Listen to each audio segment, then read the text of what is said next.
Isn't that so funny?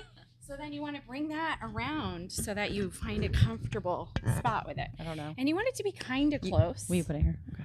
Kind of like that. Is that okay? Yeah. And then I'm going to move like this a little bit just so that I can have, and I'll fidget with this a lot probably. Okay. So I learned about community when I joined 12-Step Recovery in the early 2000s. And I started to understand, well, it took a while for me to decide to listen and follow directions. But that changed my life. That changed everything. I'm just going to peek at the screen to make sure it's doing what it's supposed to do. I love this for you. Yeah, it is. Good. We're rocking and rolling. We're doing it. So yeah, when people say to me things like, I don't know how you do everything. I don't know how you do what you do. It's because I have community around me. And I don't really take credit. I don't think I have any original thoughts. How great is I think that? it's my teachers all around me. What a huge weight lifted. Not to have an original thought because you're just surrounded by people who already have badass thoughts. Do you know, I went to, I've been in and out of therapy for my entire adult life. And one time a therapist said to me, God, it must be so hard to be you. And I was like, it is. Oh, right. Like, I didn't know what he was saying because he was communicating in sarcasm, which is not an effective tool for therapy, just FYI. But he was saying to me in an unclear way, you don't need, the world doesn't need your help to spin. Even if you're the best spinner, it's not relevant. And he taught you that, or you taught yourself that through through it. Through that means? time, right? Through that discussion, I started to understand that I could just mind my business and things would be much easier. And then other people helped me to learn things like, it's none of my business what you think about me. Huge. It's just none of my business. Huge. You just stay out of it.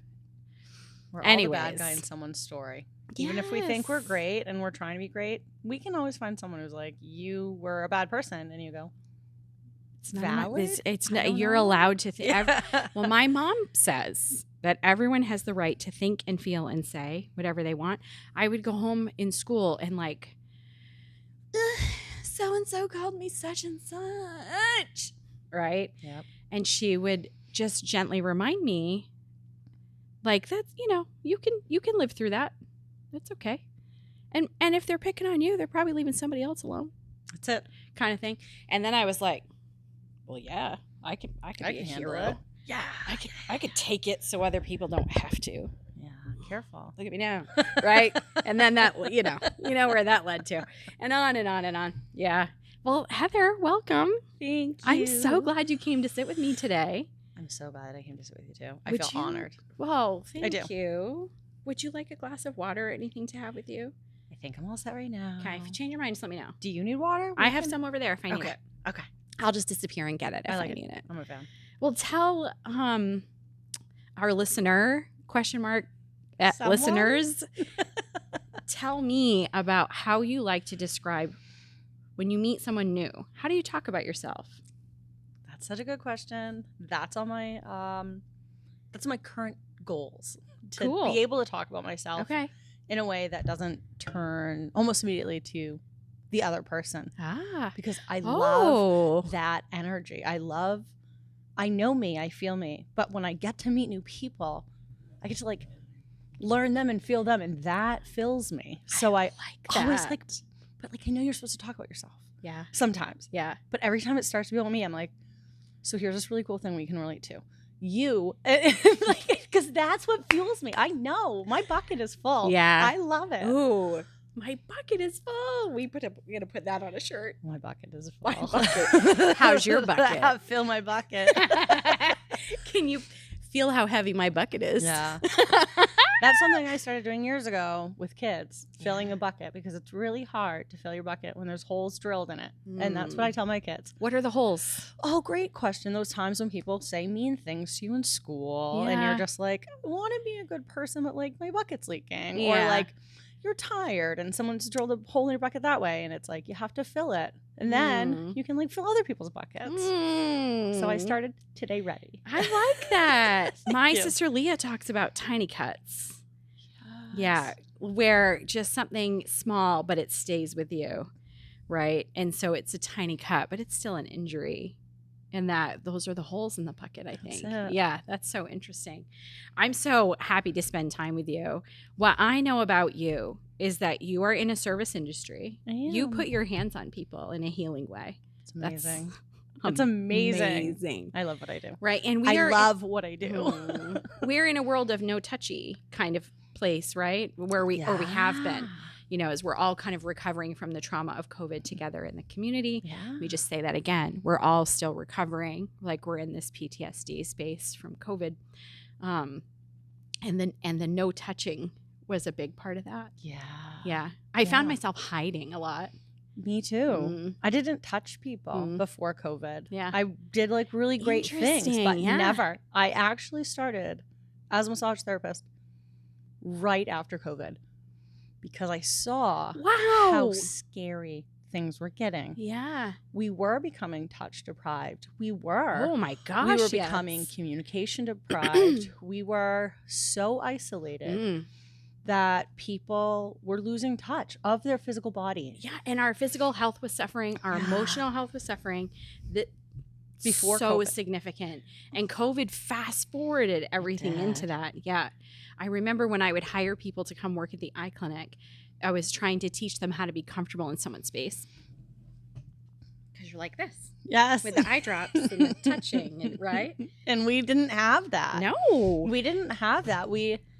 But I loved parts of COVID. Yeah. I loved being guaranteed 6 feet of space. Oh, I really like that. Loved in the it. Store. It helped me feel like I could make my choices without having someone who needed the exact same can of soup because they could wait a second or I could wait a second. Yeah. There were lots and lots and lots of parts. I didn't like it all. But it did sort of teach us more about waiting in line, giving space. Yeah. I don't want to talk about mask protocol, but I do want to say that I liked hiding. I still do. I really liked hiding. I am good at people. Yeah. And I like to be friendly and I like to be with people, but there are some places and spaces that I'm in recharge. And I don't, and if I'm not emotionally my best, you know, doing my physical fitness, my emotional, right? If I'm not taking good care of myself spiritually, and maybe I haven't eaten the best today and I did not sleep so good last night because whatever reason, I'm going to be much less likely to be able to function in the grocery store when someone comes up to me and says, hi. I'm going to be like, ugh. Hi. Yeah. I really think people are great. I really, really think people are great. Yeah. I think that crowds are very overwhelming because I can't take in more than one person at a time. Yeah. So I just love what I do because I get to have one person at a time with me. Yeah. I get to be with that person for that period of time. And neither one of us has to worry about anything else except for resetting the nervous system. And I can do that. I can do that. Dreamy. Don't feel I thrive as much in I don't know, a group presentation setting where I tell a bunch of incredible women about what I do when I'm surrounded by other incredible women. Later in a couple of hours? Maybe in a couple of hours. When I presented for Tuesday Forum, I was terrified. I heard you wore a badass tracksuit though, and I don't have a tracksuit, so I was like, I have a handful of tracksuits. But I wore my gold tracksuit because it was the Olympics and I had gold chucks that my mom gave me. So cool. Yeah. But I put on the suit to help me feel more. Yes. Because that room is full of people who get things done. Yes. Those are women who are strong and kind and generous and honest and powerful. They make choices. They make decisions. They have follow through. They're seeking to anxiously engage in improving their station in life all the time. Not one of them is complacent. And I to go in that room and share who I am and what I do and what I get passionate about made me terrified. If I needed to be really myself and get the message across clearly, that room is where I needed to do it, right? That was how I was feeling. And I was feeling like this, oh my God. But at the same time, that audience you couldn't pick a better audience to be vulnerable with. Okay. For the same reasons. They want you to win, right? They don't show up to that space to be critical. It's true. Sometimes when I get groups of people together in the beginning, if it's a lot of people that don't know each other, sometimes they've already been with me before and know each other. But if they don't know each other, we spend a few minutes setting up the group conscience. And part of that is that thing, like, what is this and what is it not? So if we're gathering to share inspiration and creativity, this is not a space for criticism.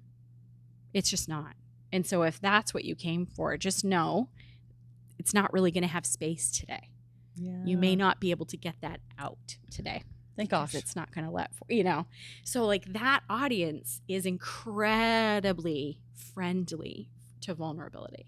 The Tuesday Forum. Yes, it is. Yes. It's good. It's so good. So good. They're going to be so excited to hear from you today. I'm going to be so excited to present my truth. So that's what's going to work out well. I feel like I have a little preview with your t-shirt. Well, I have a little preview with my life. I think that we should be protecting the dolls. Yeah. Yeah. So, yes, I agree. It makes sense. I want to hear that message as I'm asking you these 3 questions. So we're together specifically to do the 3 questions, which I'm now calling the 3 elemental questions. Huge. As I've loaded it into YouTube and into Spotify podcasts. It's hard. There's so many podcasts with the 3 questions, the 4 questions, the questions. So it's the 3 elemental questions because elemental consulting, and that works. So you had a chance to watch some of the videos. Yes. And you read the questions. Yes. You feel ready? I feel like I'm going to answer. Yeah, let's do it. I want to ask you, where do you see sacrifice in everyday life? And how can you tell it's sacrifice you're looking at? That's a good question. Even though I knew the question, all 3 questions I love. So I think sacrifice is the moment that you no longer are just you. It's the moment where self has to make any decision that does not just direct self. It's like, can you spend a little bit more time in that? Oh, I can. Yeah. It's the moment where you have to, in your own selfless way, make a decision that maybe isn't the best for you. Whether it's you really want pizza, and your friend wants Italian, and you think the value of me wanting pizza versus the value of this person having Italian food. Do I love it? Yeah, I love it, which makes it less of a sacrifice. But if I was just picking Heather only, it's always pizza. Yeah. Always pizza. Yeah. Pizza or cereal for me, or ice cream. If you want to set a trap to Yes. catch an Emily, pizza, ice cream, or cereal Forget it. will Me work too. every time. I'll get caught in your trap. Don't worry about it. So sacrifice can be something so simple as like making a pizza choice or giving away 10 years of your life because your child needs it. And you give it as a sacrifice, but I don't think it's always like a negative thing. Sacrifice sounds like such a like. That's what I want to get to. It's right? like Tell me about that. Does it have to be negative? Does it have to hurt? Oh gosh, I hope it doesn't have to hurt. What a bad place to live. Some people say that to me, that part of sacrifice, it should really hurt. And you know what? That's valid. If that's what it feels like in their body, then that's their sacrifice. I think that I can get on board with that. It's valid. That how they feel about that. Of course, that's valid. And part of the reason why I ask that is to help us understand at the table and to have a conversation about the same thing. Yes, and I love that. Just because I feel that sacrifice can be acceptable at some times. It doesn't mean it has to be. And it doesn't mean that anyone else, sacrifice is that moment where it's not about you. Yeah, right. So sacrifice is the moment where if someone else is doing something that doesn't feel good to them, the sacrifice I give is meeting them in that space. Because maybe I'm like, okay, seriously? Like I, Heather, could deal with this specific thing. Yeah. That doesn't mean that that someone else can't. And that sacrifice is like giving that space. Or another sacrifice I notice is people's values. People are kind of like flexible in their... Tell me about this. So you're sacrificing like your number one, like I have, great example, protect the dolls. Yep. I really believe that. Yeah. And I know other people don't. And so a sacrifice that I make is whether I choose to put myself there or I choose the comfort of others. Interesting. And I do it because I don't think I'm the only one. Yeah. But I just think that I have a voice. Yeah. You know, so that's a sacrifice that I make, kind of hiding or like repressing my thoughts. I'm remembering a moment that I think I want to share with you to reflect my understanding of what you're saying. Okay, I was with a patient in their home and he really liked me. And I do home health for the same reason. I'm in their space. It's just me and them. It's safe. Yeah. Right? Or if it's not safe, we do something about it right then. Right? And I'm not at the mercy of other laws or policy. If it's not safe, it's not safe. It's black and white. I love this. So I'm in this guy's home. And when I got there, could have been argued maybe not super safe. But I gave them some tools to look after each other safely. Right? Yes. And I'm good at communication. I'm good at people. I'm good at connecting. Making friends is my superpower. So this guy really liked me, and he wanted to throw the flag out to say, we're the same, right? Mm-hmm. So he's looking at me, and he goes, you know, I bet you're a saying which party I vote. Really? And he guessed that we vote the same way. Yeah. Right? So let's just say for Oscar the Grouch, right? Yeah. He goes, ooh, I bet you're a groucher.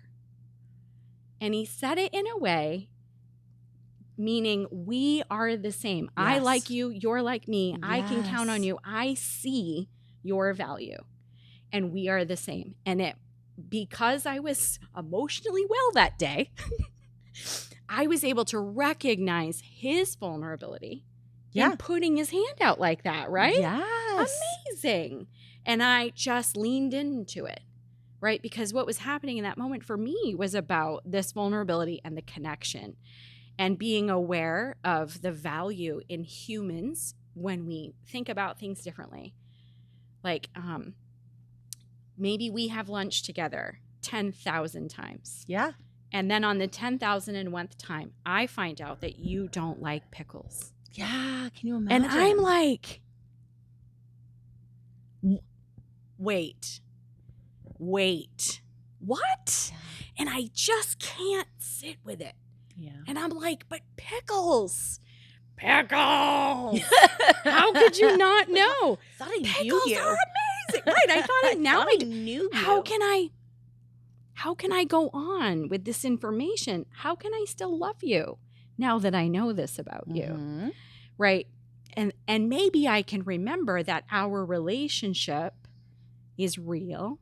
Yeah. And just because I have this information about pickles does not mean anything I knew about you 10 minutes ago is not true. Yes. It's just more information. And maybe because we've had lunch 10,000 times, I can just accept that and move on, you know, as just like learning about your freckles or the way you do your hair or whatever it is. It's just that. Yeah. And I felt like that moment was happening in that space with that man.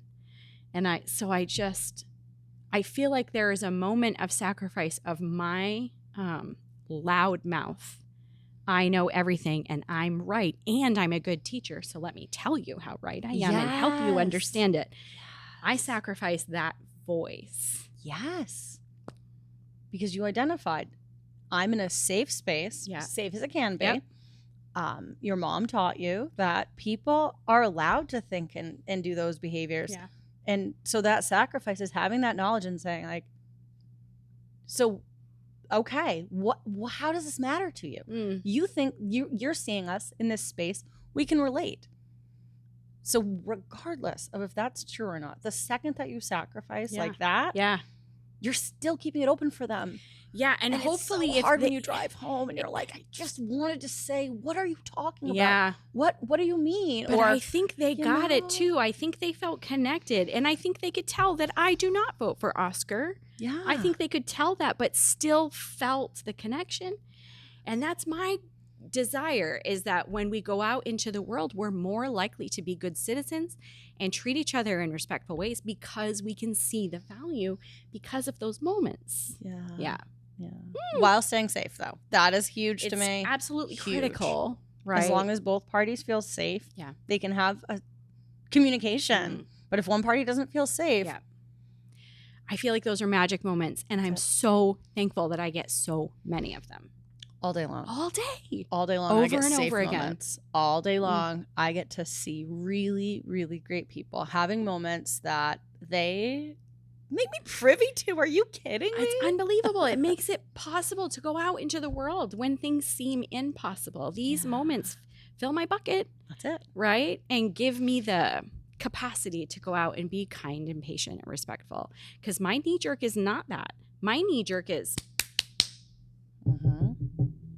let's get busy. There's work to do. And I need you to respond to me with a sense of urgency and attention to detail. Let's go. And my go-to is to hide. If I could do anything to like the fight, flight, freeze, and fawn, I will fawn. I will. I don't even eat meat. You get but if you were me. like, we're eating hamburgers today, I go, you have no idea how much I want this hamburger. Because I will find a reason to want it. Like, I'll be like, wait, I'm not doing this for, and maybe that's sacrifice, but maybe that's also like, hey, here's the deal. If I get into the reason that I don't, it's like, I just don't. So that's my go-to. Right. You'd rather have a happy milieu. Or I'll just like freeze and just be like waiting for that like feedback. Like, tell me what I'm supposed to do. Yeah. Because that's the most important thing to me. And I'm working through it. Yeah. But staying compassionate and just being like, I'm allowed to say no. But I'm not going to. Crazy story. Still not saying no, but I'm allowed to. I love it. You just get behind me if you want. I do. Grab on my shirt. I'll help you. I get behind you before I knew your name. I knew. If you're going to get behind someone, that's the someone. She's getting shit done. I hope so. You are. I hope so. You are. That was one of my favorite compliments someone gave me when I left a job. They said to me, where you're headed next, I hope that they say yes to your interview, because as soon as they spend time with you, they'll be able to feel that no one gets shit done like you do. And that made me feel so good. It was a good one. So, yes. Anyways, love it. Do you feel like you had adequate time to express your feelings about that question? More than adequate time. I tend to, when I watch these videos back, I notice that I talk a lot. I need you to. I talk a lot too. So, like I'm interviewing people and I'm like, and I'll watch the video back and I'm like, shut up. No, you're interviewing people, their opinions, and you can't not have one. What an awkward like podium for me to stand up. I'm like, and then I feel this way, and you're like, I'm listening, and I'm all listening. Funny. Why would we say relate? More about that? Why would we relate in a conversation? Touche. Thank you for that feedback. Question number 2. Love it. How can you tell when someone is good? Hey, great question. Thank you for the feedback. I can tell if someone is good based on what I start with, which is I truly believe that people make all decisions from a place of love or a place of fear. And it's radical acceptance that I believe that. Yeah. It makes it a lot Can we pause easier. right there? Yeah. Tell me about radical acceptance, please. Radical acceptance. Even on the days it doesn't make sense to me, I believe that by accepting without using logic to figure out if it makes sense or not, I can really get to a different place that maybe I couldn't get to if I started with my prejudice. We all have prejudice. Yes. It's very natural. Normal social behavior to have bias and prejudice. Very normal. Yeah. Yeah. And to know that, people really, in my mind, in my perspective, like my worldview, people really do make choices out of love or fear. Yeah. They choose to change something they're doing based on if it feels good, or they think there's something great coming from it, or there's something exciting, or they pause and fear. Or it's harder to stay the same than it is to change. Because it's like the knowing versus the unknowing. It's so true. Yeah. They teach this in recovery, by the way. They should teach There's it a in page recovery. in the big book that says acceptance is the answer to all my problems today. And that's the whole sentence. How many times do you have to read it for you're like, enough that I know what page it's on? Right. Okay? But to know it, to say, acceptance is the answer to all my problems today. So if I'm disturbed, acceptance is the answer to, all my problems? All my problems? And another thing that they teach us is that whenever I am disturbed, the problem is with me. Mm-hmm. Me. Mm-hmm. Problem is with me? What?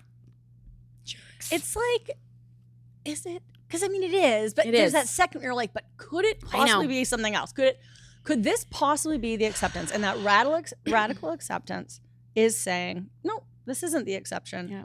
This place is coming from here. My point of that being, my second radical acceptance is that life is a spectrum and not a binary. And the moment when I accepted that people are not this or this, And the same person is not always this or this. Right. But we slide to adapt based on our safety, based on who we're with, based on, what's going on. Normal human behavior. Adapt behavior. To your circumstances. I can't imagine labeling someone as good or bad. I can certainly imagine labeling their behaviors as good or bad. I think good people make horrible decisions all the time.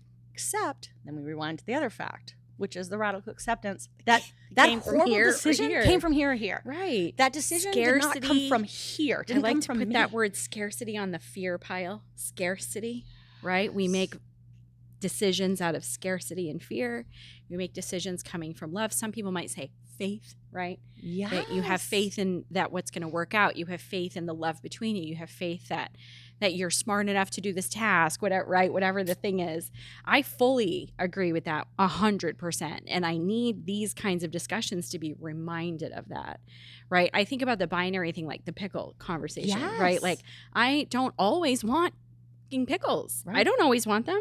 Sometimes I do. The Lebanese pickles over at Dreamer Food are so good and salty, and I love them so much. Yeah. But I don't want those pickles on my pizza necessarily. Valid. But I might want a pickle pizza sometime, right? But then I might go for like months without eating a single pickle. And then I might, from all October through Thanksgiving, have a fridge full of pickles. Yeah. It's not binary. But then you sit down with me and I say, I don't like pickles. I love pickles. But I say, I don't like pickles. And you go, do I even know you? Do I even know And you take that step away from the fact that, like, you went 6 months without pickles. And you're still you because you're going to come back to the pickles. The moment you're not you is when you're like, but tell you what, have half a bite of my pickle, even though you've been clear with your boundaries. Try my boundaries. They're really tasty. Yeah. And you're just like, nah. So interesting, That's right? That's kind of how I look at it. Yeah. What I get so excited about this question is the discussion is always so delicious. Yes. We usually talk about the question, okay, and how it's garbage, right? Because the question is binary. But everyone has an answer to it. I love that. You said that in another one of your interviews, and I was like, that is it. That is exactly what it is. Yeah. Everyone has an answer. And that's that thing that puts us all on the same page. I think so, too. Our answers are similar and different, but they're all the answer to the same question. Like, what a cool, space. I love it. You're doing such a great job with what you're doing. Thanks. It makes me excited. And I'm excited to write about these discussions and the trends and the answers. And so we're getting our way there. Tell your friends if they think they might sit down in front of a camera and microphones with me. I mean, I have some pretty great friends. Yes, you do. Who you haven't sat down with yet, but I'm sure you will. I'm excited. You know the same amazing people as me. I know. I already nagged a couple people down. I got Mandy. I got Suzanne. We're working on through that. I'd love to get Nina sitting down. Wouldn't that be nice? I think there are certain people in our group who I would love to see the interview they have with them. For so many different many reasons. So many just if I could just open up the brain and just be like, in not a warped way, but I'm a massage therapist. We think of things different and just gobble up a little bit of people. I think I could understand them better. And that's my desire is because I grow an understanding of myself through this, right? Mm-hmm. I know that understanding you isn't necessarily going to make my life better. Right. But it helps me to understand myself, my role in the world, how I interact with people, what I want, what I don't want. Right. And that's why I am so pulled to have these discussions with people. And that's that sacrifice piece. It's sitting down and putting on a headset and asking a question that you're listening to the answer to instead of, what sacrifice in your head. Oh, I know what sacrifice is. I'm going to let this person say their thing, but I know what sacrifice is. And you're like, hold on, let's reframe this. I used to think I understood it. Yeah. But it's the word sacrifice is a spectrum. Yes. Isn't that so fascinating? The moment you're just like, oh shoot. Whatever gets you to the point where you realize it's a spectrum, whether it's the autism spectrum or the gender spectrum or the personality, the spectrum of how introvert or extrovert, every single thing we do kind of slides this. And once you're just like, where am I on this slide? Or where am I today? Yeah. On the slide. Yes. Right. Where am I right now, right where I am today? Where am I? And I love it. Yeah. I love it. It makes it so much takes away so much pressure. That's what I was going to say. It's it frees you up. Yeah. It's like learning any new skill, right? If I have a friend who's doing some building in their house, like they're going to be hanging sheetrock, and I don't know how to do these things, but I would like to have the freedom of knowing how to build things at my house. So I'm going to go help that person in exchange for learning about how to do it. And why did I start talking about this? Because we were talking. Where was I going with this? I don't know. Because skill, freedom, spectrum. Learning that skill would give me the freedom, right? Like learning to cook made it so I can just, if I'm hungry and I go to, now the things in my cupboards, I can make something out of them. Yeah. So you might open the cupboards, like there's not really any food here, but I can make you something out of what you see. And that is freedom, right? True. And I feel like gaining that acceptance of people and building on that understanding of the slide. Let's lose the word spectrum. It's a slide. Slide, perfect. Yeah. Let's look at the slide, and the slide might go this way or this way or this way or this way or this way. That's the one. It's right? like, or it could do this one because otherwise we're locked in that binary. And maybe you go up it instead of down it. You just you use that slide how you like to use it, and there's freedom in that. I'm no longer spending time trying to figure out how to make that person make sense in my world. Mm-hmm. I don't have to do that if I can gain and grow in that understanding of where they're coming from and where I am. Not like keeping safety by accepting that your decisions are truly your decisions and my decisions are truly my decisions. Truly. And when those decisions interact, these are our decisions. Until they don't interact anymore, you get a voice and I get a voice because we have to do this. My decisions, you don't have to agree with them. I don't have to agree with your decisions. But when they cross over, I have to at least meet you at your decision, because otherwise that's when we do this losing of ourselves. And we won't get any work done. No, we won't. Right? I think about it because I was an employer and manager of humans for a long time. And when we would terminate from that relationship, the conversation would be something like, we can't seem to get on the same page. Mm-hmm. And so we've had this conversation and this conversation and this, and we made these goals and we made some progress and some we didn't, and we circled back and we just haven't made enough progress. And that's okay. It just means we can't work together anymore. Yeah. It's just what it looks like. Yeah, we just can't get that work done, right? Unless we can get on the same page. If I call this a microphone and you call it a speaker, we're going to have some barriers to understanding. And if we're going to work together, we should agree how to define this tool with a common word. Yeah. Then we can move forward in the discussion. Or define that you're always going to call it a microphone and I'm always going to call it a speaker, but we know what we're talking about. Yeah. So I can flip the script in my head and say, she's not talking about a speaker, like, the radio. What's a radio? What's a radio? What's a speaker? This radio thing. So anyhow, I don't have any trendy tech thing to call it. So we're calling it a radio. Yeah. But I'm like, oh, speaker. This, when referring to this is this, I can then meet you there. You don't have to change the word. It's beneficial so then I don't get confused. However, I could try and change my word. This is that group culture, right? Yeah. We would be defining the culture between us by making that agreement to meet you where you are. Just on that day. In your head, this is a speaker. In my head, it's a microphone. But we're because we're here together, right? Yeah. But if I call this a microphone tomorrow, then we meet that we don't have to think of each other's word because we're calling a microphone. Yeah. Done. Different day. Right. Yes. Yeah. I try. I like spending time with you. I like spending time with you. Third question. I'm ready. Oh, wait. No. We're still on question number 2. We talked a lot about the question. We talked a lot about binary and spectrum and building understanding and culture. But you did not tell me how you know when someone is good. I don't. Okay. Because I don't know. I don't know that people are good or bad. I do know when I walk into a room if something doesn't feel safe. And it's like this spidey sense that I've always had through safety and protection in my upbringing, but also I honed in my skill in massage, which is is this safe? And if it's not safe for me, I need to ask why. And if it doesn't feel safe, but prior to you coming in, I felt safe, I need to ask what you don't feel safe about. And not like a superpower, but more it's an awareness. Yeah, hypervigilance is how I was until I realized you can look at it slightly different and say, I'm allowed to be hypervigilant. I'm allowed. There are useful employments for vigilance. Yes. And when you become a parent, you must be more hypervigilant because you don't only have to look over yourself, but you have to look over people who don't know that maybe it's not safe. Yeah. And so you have to be their safety.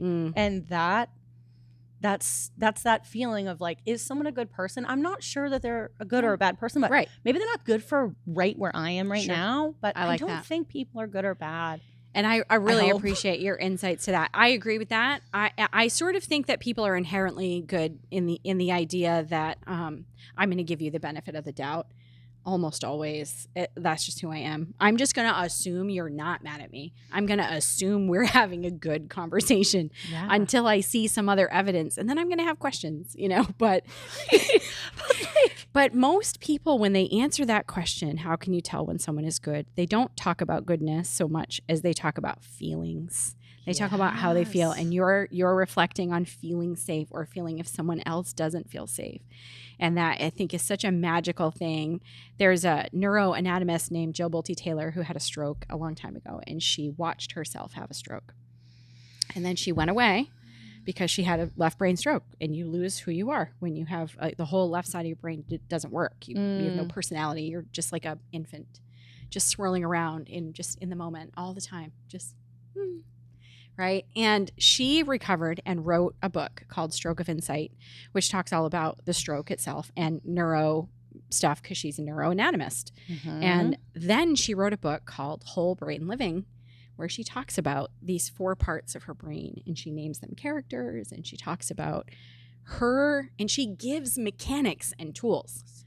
And she talks about how she regulates her emotions through connecting with herself in those spaces and getting to know who's there.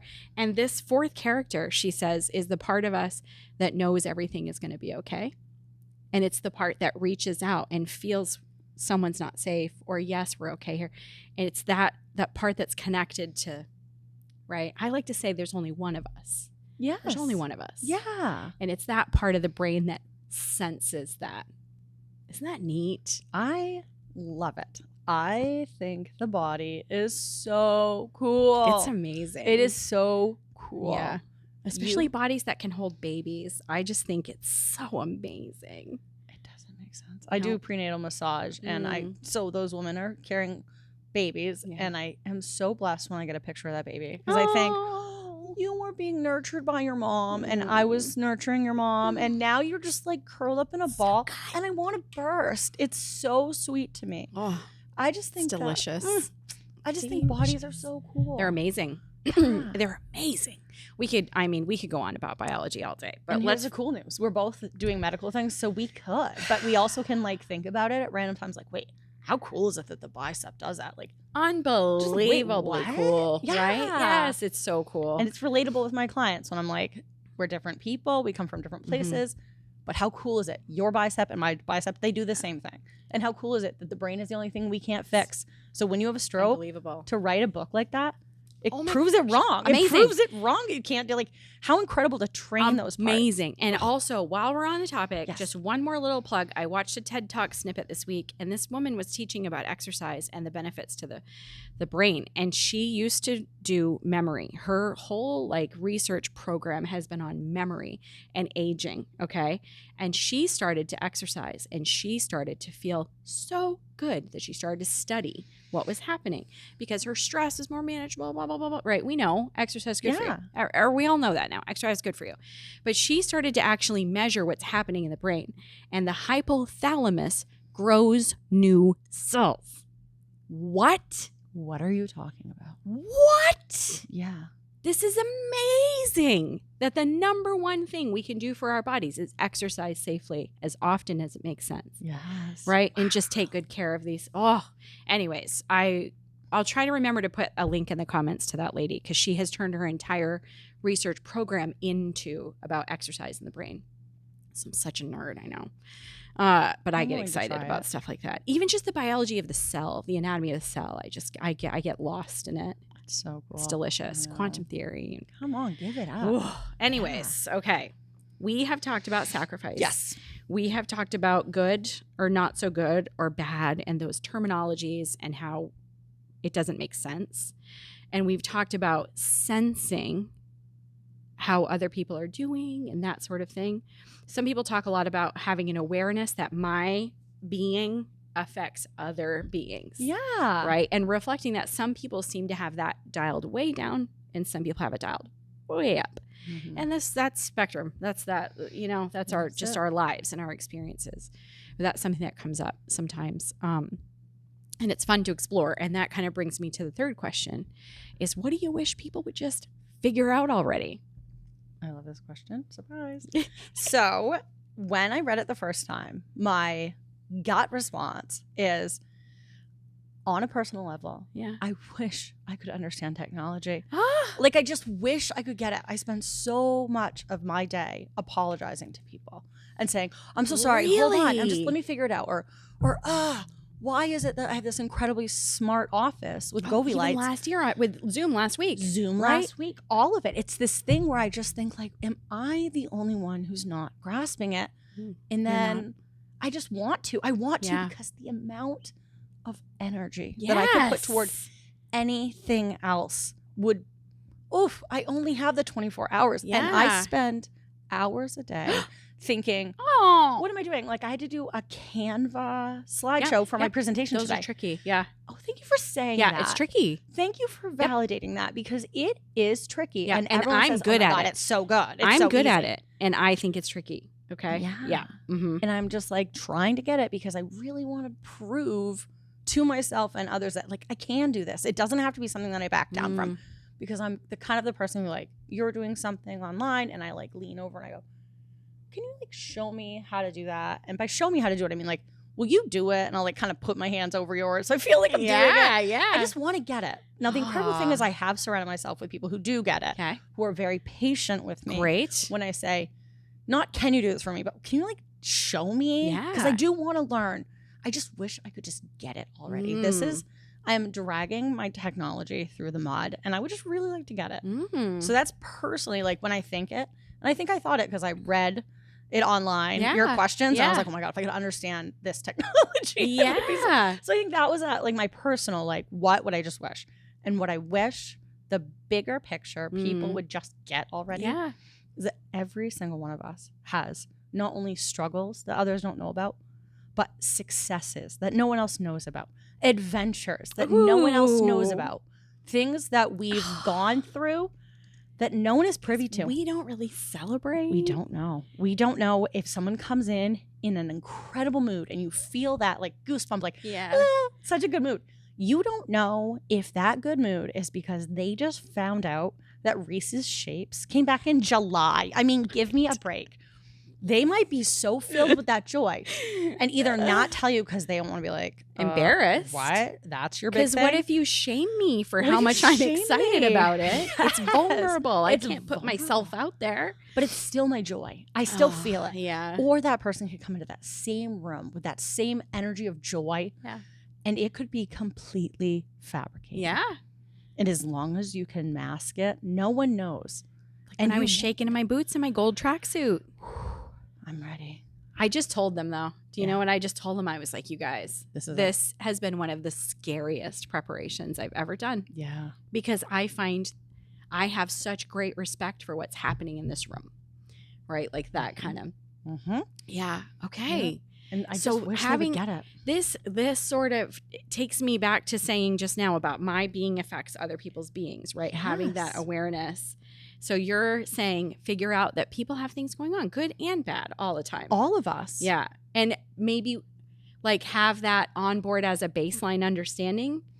I mean, maybe I'm far from like great at this, but I do it every day with intention. So every day that I think I've got like a grasp. Can you tell me what it looks like, please? What does doing it with intention mean? It means every day, to me, what it means to me is every day I have to try. Every day I have to say, this person, I don't get it. I do not get it. I do not get what would get you to this point in your day. We could even employ that to people on television. We should employ that to all people because that's what we all are. A mark of understanding. Sorry, I'm fidgeting and now I've gone ahead. Let me just stop fidgeting. Fidget. My brain is rolling. And it's rolling with things I know about and things I don't know about. And that intention is saying, I don't know everything Emily's thinking about right now. I know what she's presenting and I know what's valid for right now. And that's where I can see you. Because I don't know what you're thinking. I can tell you what I'm thinking. Yeah. Probably about pizza and Probably about pizza and stuff. Literally. I'm thinking about, right now, what I'm thinking about is sort of this, it started around 2011, 2012. I started to let go of a resentment that I was holding.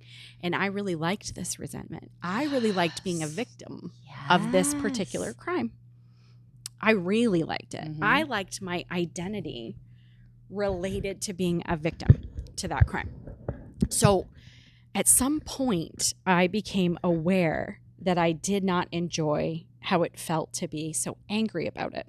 And this came from therapy, right? Like, so that sarcastic therapist that I was telling you about, he also helped me. I was telling him about this other resentment with this person's mother, actually. And the mother and I had this ongoing thing.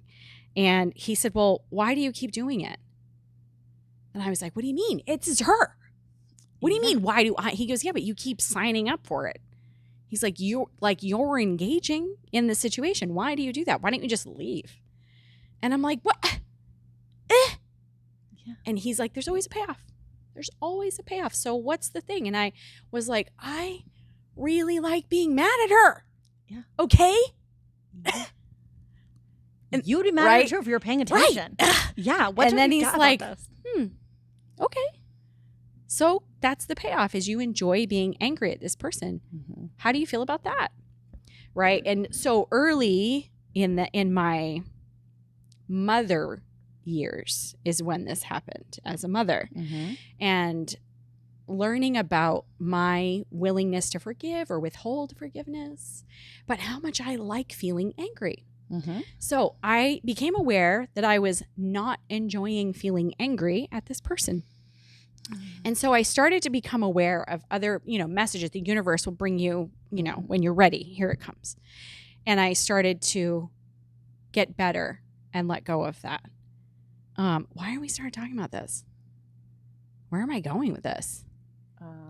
We were talking about, this is so funny because I get so gobbled by what you're saying that I'm like, wait, I can tell you why did I start taking this road? Anyways, the short version is learning about, letting go of all of that. Yeah. Like becoming aware that I was enjoying the resentment. I was nurturing it.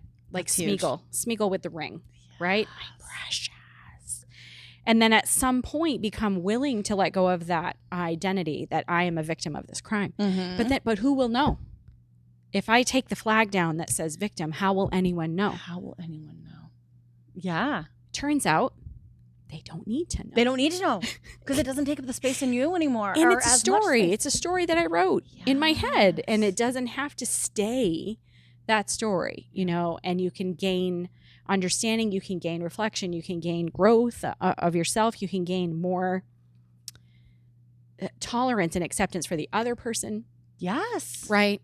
And change in that way.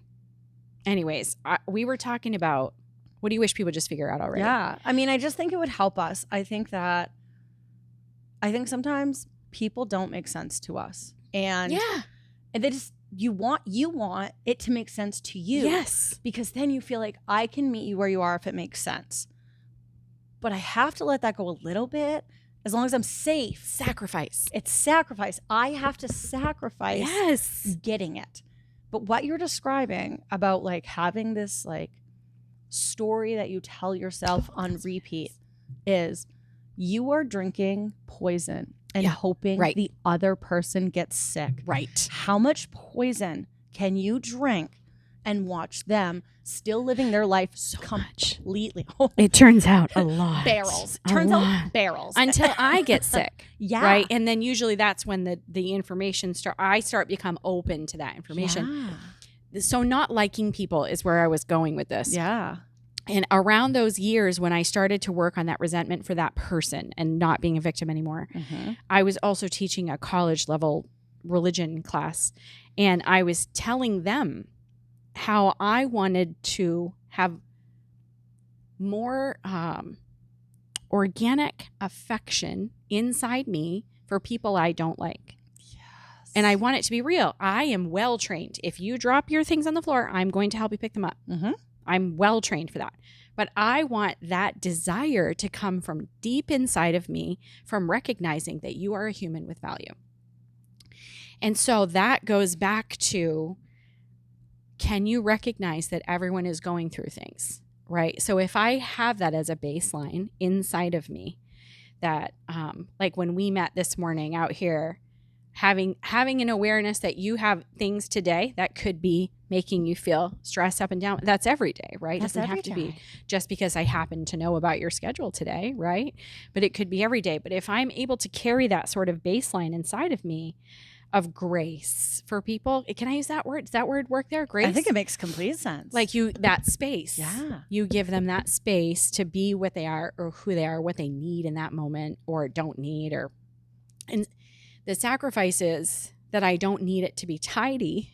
Yeah. For me. Yeah. Right? So if I come and sit with you and the lights are off and your hood is up and you are slumped down on the couch and my inclination is to flip the lights on and turn the music up and let's dance, right? Mm-hmm. And that may not be what's best.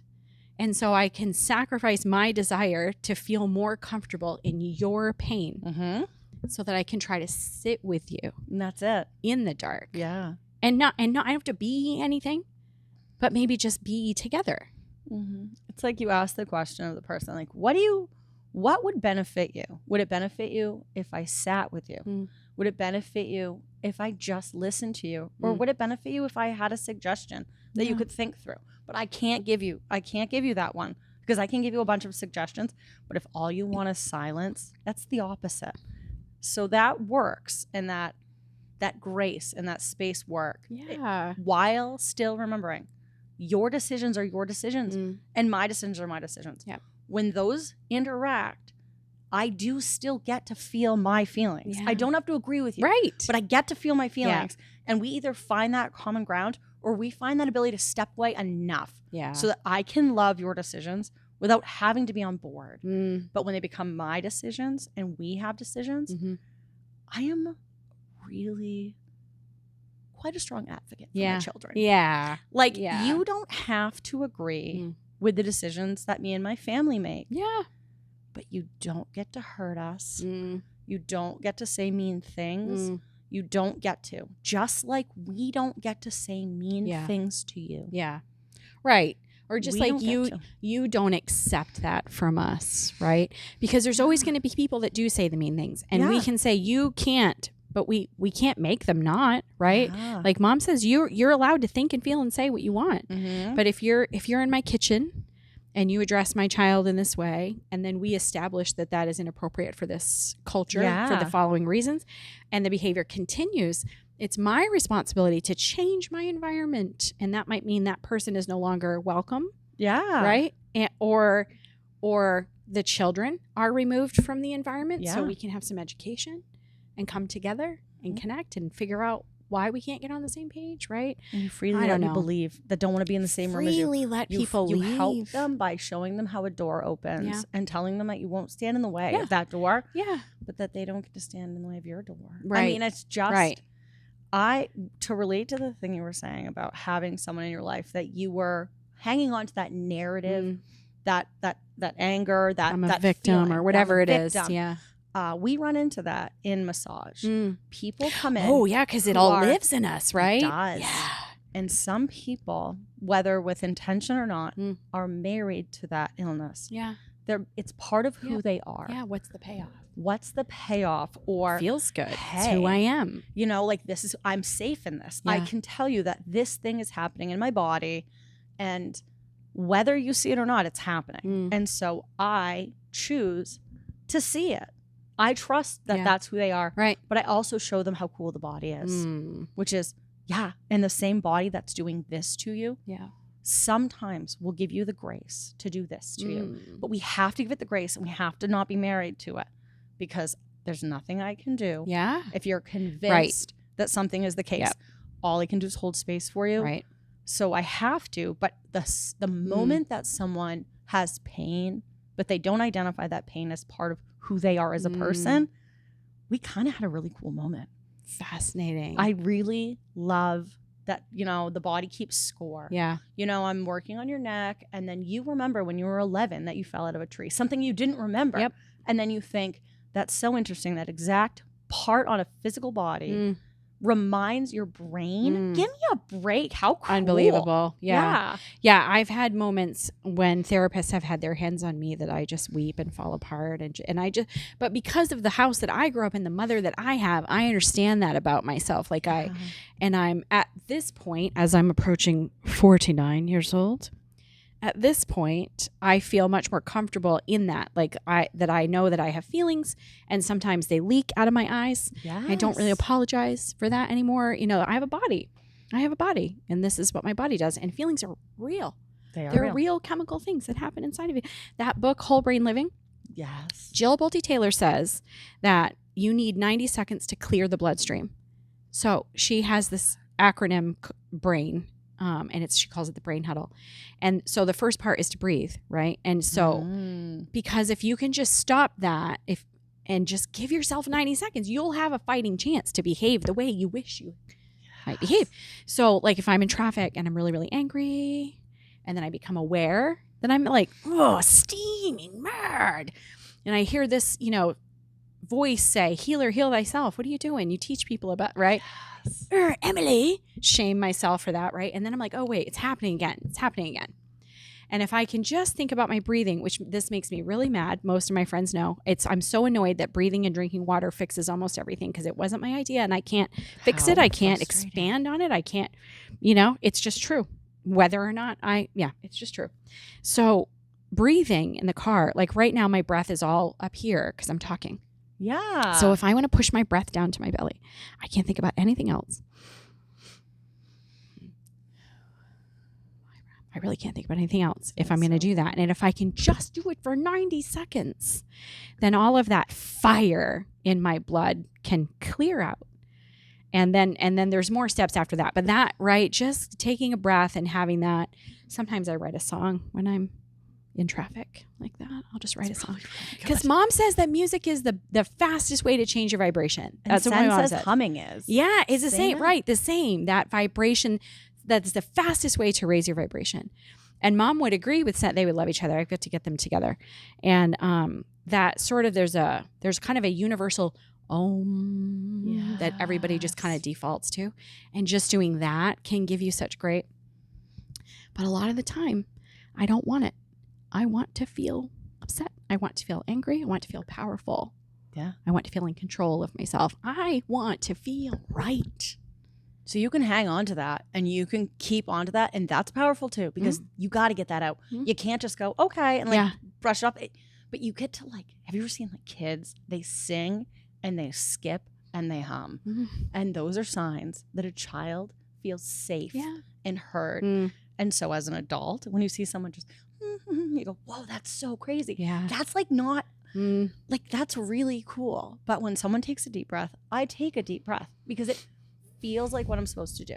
And our ribs are locked into place with muscles that have to move up and down. And if you're not taking that deep breath, you're not stretching that muscle. Yeah. And if you're not stretching that muscle, you can't take a deep breath. You can't, because there's physically bracing in place.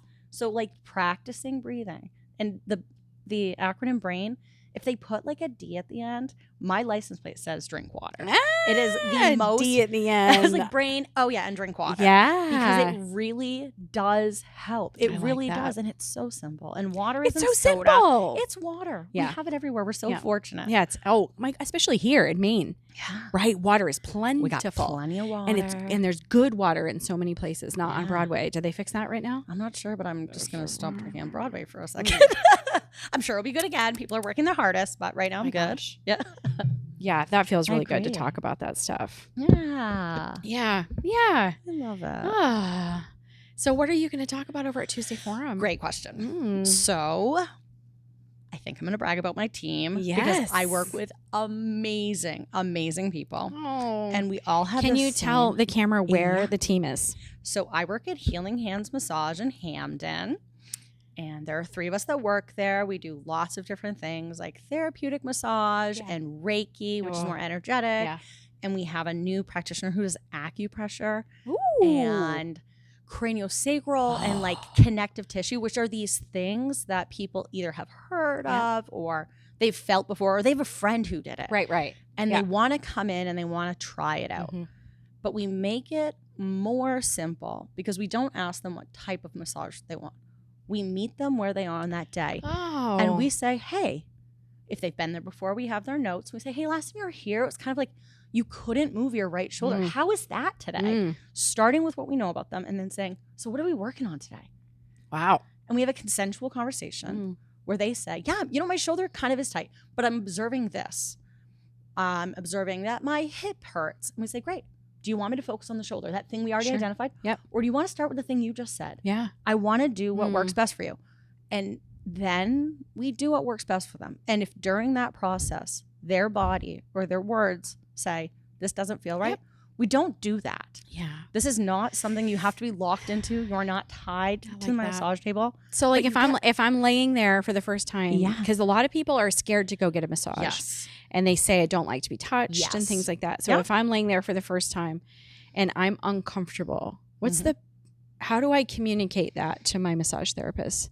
So I will have at this point in that conversation have discussed with you if you've had a massage before. Or, you know, no, I haven't. Well, then let me start with you face up so you can look at me. Yeah. So we can talk about what's going on.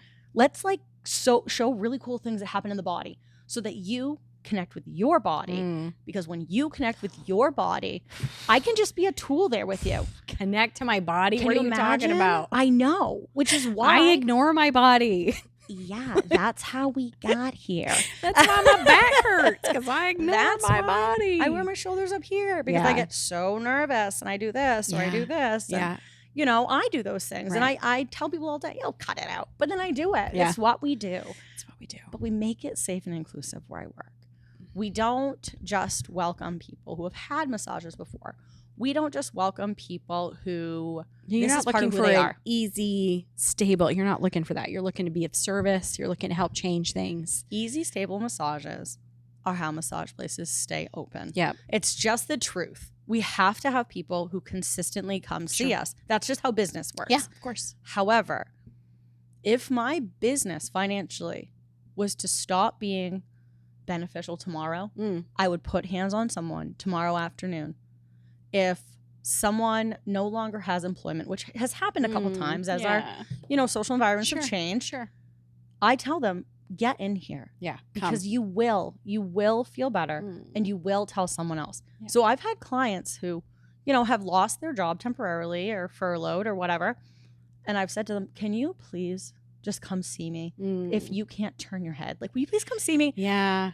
And what has happened is they've come back to see me. They pay me every time. And they tell people that they work with that they have a massage therapist who says to them, hey, listen, business is business, but that's not why I'm here. I didn't do this for business. I did this because I was looking at recovery centers and I was watching people who hadn't been touched for 10 years. Yeah. And I was putting hands on them and things were happening. And they were saying, I fell off a roof this many years ago. I was given this medicine now turned to this other medicine, and now I'm invisible in my community. And when someone's invisible in their community, they make choices that are sacrifices. Yeah. Because no one wants to be hurt. People don't want to be invisible. I mean, we all kind of like put a sweatshirt on. We all want to feel included. We want to feel valuable to the group. We want to be able to tell that our impact matters, and that whether it's at work or at home or at school or at play, right? All of those things. And when you're in that isolated space, your reality, your perception of reality in that space is so skewed and so narrow, right? And then everything echoes it back to you. You belong alone. You belong alone, right. Or you belong in a situation where someone is going to look a certain way at you. So that's one example of who we work with, or who we go into our community to thank. We thank teachers. We thank, we appreciate those who are survivors of SA. Yeah. Because the moment that someone takes your bodily autonomy from you, you no longer have the ability to know what that feels like. But if I can remind you during that session that I'm safe because you're going to feel like I'm safe. That I'm listening because you're going to see it. And all we can do, drops in that bucket. I cannot fill someone's bucket fully, but I can demonstrate to them that their bucket can hold water. Oh, it's okay. Like, it's okay. This is it, right? So when I was managing people for a long time, I had inherited that position. I was trying to figure out how to motivate people. Why don't they want to work hard just for the sake of achievement, right? Like, I want to be at the top of your list. Yeah. I want to be your favorite. I want to be everyone's favorite. That motivates me to work hard. Yeah. A lot of people don't have that same motivation. And so then it led me to studying about the pursuit of happiness, right? And so happy workers work hard and they work well. And you right? So, okay, great. Well, I'll just make everyone happy. That's not real. That doesn't exist. You can't make people happy. You can't make them happy. You can't make them anything. Whenever I'm disturbed, the problem is with me. My emotions and reactions and feelings and thoughts and all of that is my responsibility. Mm-hmm. And that, what you're talking about in that space and those safe places, that's where it's taking my brain to that thinking about. Anyways, I feel like I'm rambling, but this is so powerful. Connection is the answer. It's the answer. Love is connection is the answer. More powerful than fear. The fight is the enemy. Yeah. The fight. And I know some people are telling me, you can't just peacefully stand by.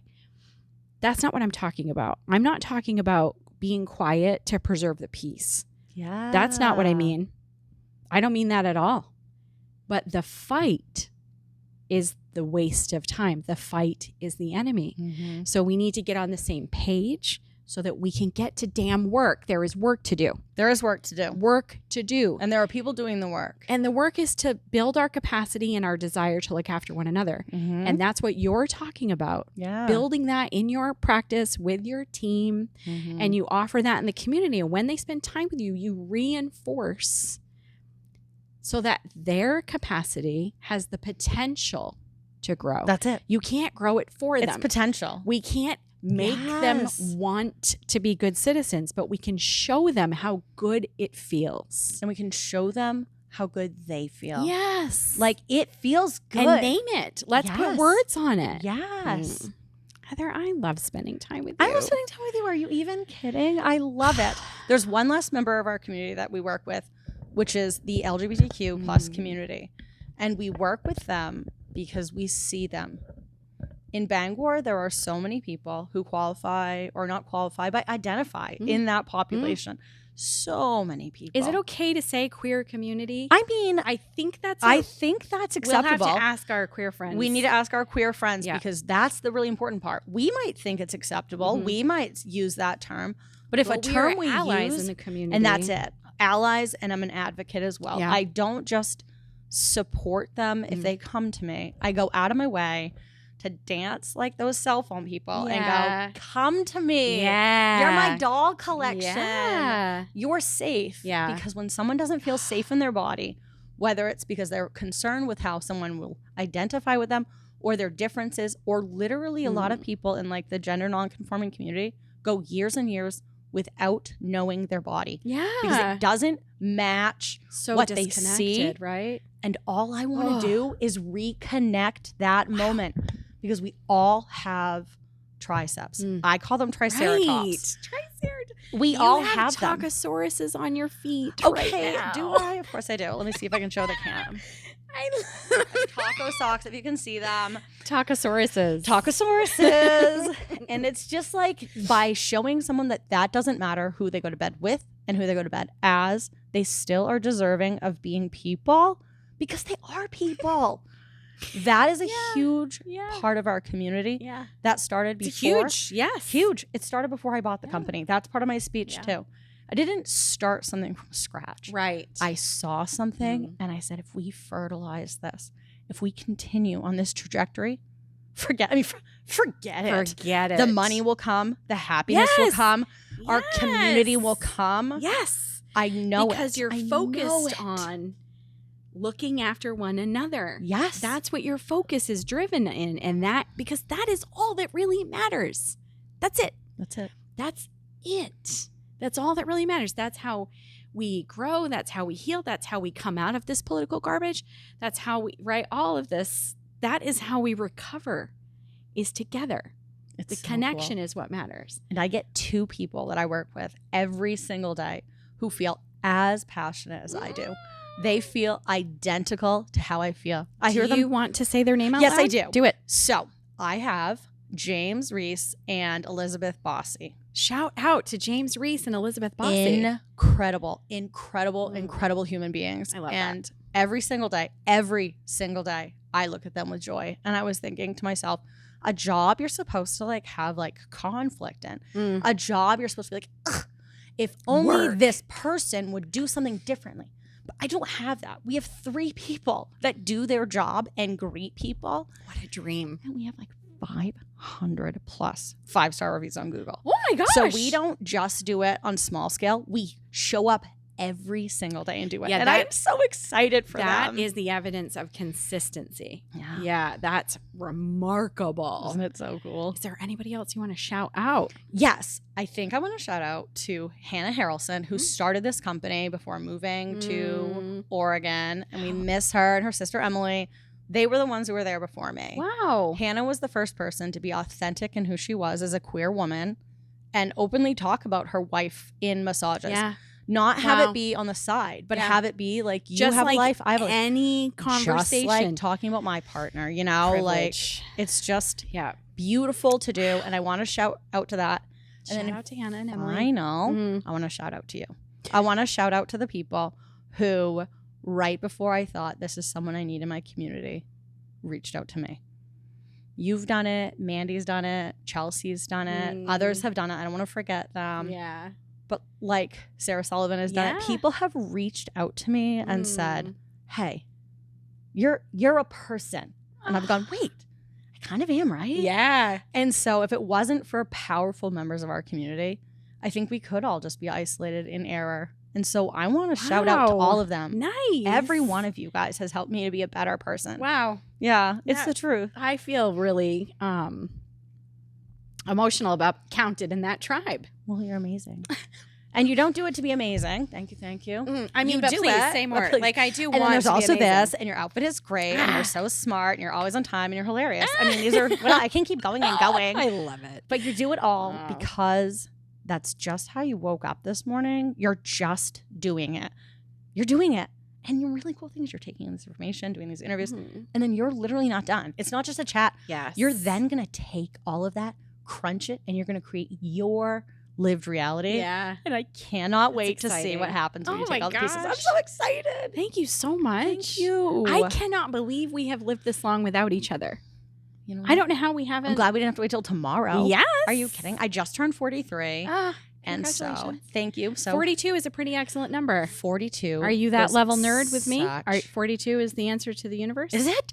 Okay, I didn't know that. You're I wish not I'd known as that. nerdy as me. It's No. okay. That's okay. It's kind of a nerd check if someone knows that 42. If you mention 42 and then they say something like, "I have a towel with me," Okay. then they are answering that they know this book, and it's The Hitchhiker's Guide to the Galaxy. Yes. Oh my gosh. What am I thinking? 42 Yes. is the answer to the universe and everything. So when you're 42, you're like you're in it, right? Yeah. And now you're 43. I'm doing it because my birthday just happened, but this is the year Happy of the birthday. horse. So last year was the year of the snake, like shedding all your whatever. Yeah. And I was born in the year of the snake. Hello. Special year. That's last why year. you're amazing. Right. And then this year is the year of the horse. So we just charge forward and Yeah. it works out in my job because the year of the snake was the year that I bought this business. And the year of the horse is the year that we are taking it without. I know, right? Wow. So 42 being the answer to the universe, Yeah. like, hey, this is what we're Hello. doing. This is what we're doing with the information. So I feel Fantastic. so lucky to have this. Yeah. Well, I am really looking forward to enjoying being in the audience Here we go. later. I'm so thankful that you're coming. It means a Good. lot to me Good. to have people who matter Mm. that I can look up to and think like, is this okay? I right? remember when I couldn't be there for Suzanne's presentation. I texted her that morning. I was like, I really wish I could be there today. And she was like, it just means a lot knowing you're thinking about it, you know. Like, And I walked up to Suzanne during her presentation and I said, I want you to know I'm here because I want to be in the room where it happened. Aw. And she said, oh, that's from Hamilton. I said, it sure is from Hamilton. That's why I Nerd said check, it. nerd check. I love it. You know? I got to be in her 50 days. Her friend messaged me and I was able to write her a letter and be a part of that. How amazing. So special. How amazing. So special. I mean, come on. She's probably already writing hers for you because she's a writer. She's probably just constructing the perfect thing to say. She wrote a book called Flight Path. And She did. she has been on the the New York Times list. I always say it wrong. I want to say she's a New York Times bestseller, but then She'll corrects correct you me. really fast. Right. And say, Like it's not quite that, but it's something she's been on in Times Square. I was The going to book say, is doing so well. It's called she was Flight on Path. Times People Square. love it. Yeah. Yeah. She was on a billboard in Times Square. That's it. And she danced around it. Amazing. Come on. She's amazing. Go Yeah. check out her social media. So incredible. This will be on YouTube and Spotify, and I can't wait to do it again. I'm And so this has been thankful. so fun. I'm so thankful. We got to plan a day that I can get you out to my mom's house. Done. That will be so fun. Yeah, I'm in. She's my Reiki master. How She's amazing. amazing. She's a lot of fun. Heather, this has been wonderful. You're incredible. Thank you. I'm going to go turn it off. All right, sounds good. Can we use your tripod to take a picture of us?